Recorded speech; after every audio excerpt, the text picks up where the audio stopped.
શહેરના ward number 13માં મરીમાતાના ખાંચા પાસે પીવાના પાણીની લાઇનમાં ભંગાણ સર્જાતા પીવાના પાણીનો વેડફાટ થઈ રહ્યો છે.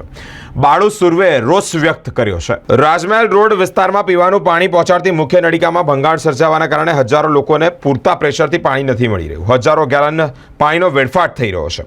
કેટલાક દિવસથી અહીંયા વેડફાટ થઈ રહ્યો છે. તંત્ર દ્વારા તાકીદે યોગ્ય પગલાં ભરાતા જ સ્થાનિક કોંગ્રેસ કાઉન્સિલર બાળુ સુર્વે રોષ વ્યક્ત કર્યો છે. તાત્કાલિક અસરથી તંત્ર તરફથી કાર્યવાહી શરૂ થાય તે માટે પગલાં પણ લેવા જાણ કરી છે. અમારા વોર્ડ નંબર 13માં રાજમહેલ રોડ પર જે પાણીની મુખ્ય નળિકા, એ નળિકામાંથી આખો મરીમાતાનો વિસ્તાર હોય, ઉમેદાન ફળિયાનો વિસ્તાર હોય, સામે કાચિયા પોળ હોય, રાધાકૃષ્ણ પોળ હોય, સુરતકરની ગલી હોય, ઊંટખાનાની ગલી હોય, આગળ ન્યા મંદિર હોય, હજારો લોકોને આ નળિકામાંથી હજારો લોકોને પાણીનું વિતરણ થાય અને એ નળિકામાં 5-5 દિવસથી લાઇનમાં ભંગાણ પડી જાય અને તો પણ અધિકારીઓ કોઈ રિપેર ના કરે.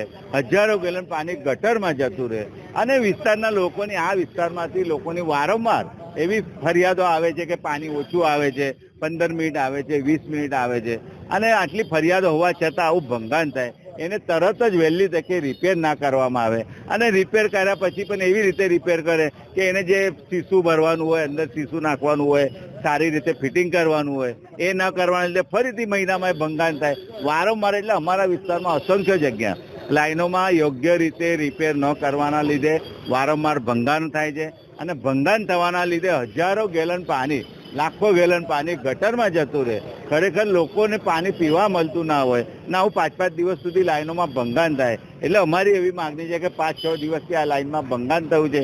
9ની કે 10ની મુખ્ય નળિકા છે, એનાથી આટલા લોકોને પાણી મળતું હોય તો આવું ભંગાણ થાય તો લોકોને આગળ પાણી ના જાય, લોકોને પાણી પૂરતા પ્રેશરથી મળે નહીં. એટલે અમારી એવી માગણી છે કે વહેલી તકે એને રિપેર કરવામાં આવે અને ફરી કોઈ બી ઇજારદાર કે કોન્ટ્રાક્ટર યોગ્ય રીતે કામગીરી કરે, ફરી એને ભંગાણ ના થાય. ભંગાણ થાય તો એને દંડ કરવો જોઈએ, એને પેનલ્ટી લગાવવી જોઈએ કે સારી રીતે કામગીરી ન કરે ને આપણા અધિકારીઓ સારું સુપરવિઝન કરવું જોઈએ. એના લીધે કમિશનરશ્રીને અમે પત્ર લખીશું ને ફરી અમારા વિસ્તારમાં જે ઓછા પ્રેશરની સમસ્યા છે એનો હલ કરવો જોઈએ એવી અમારી માંગ.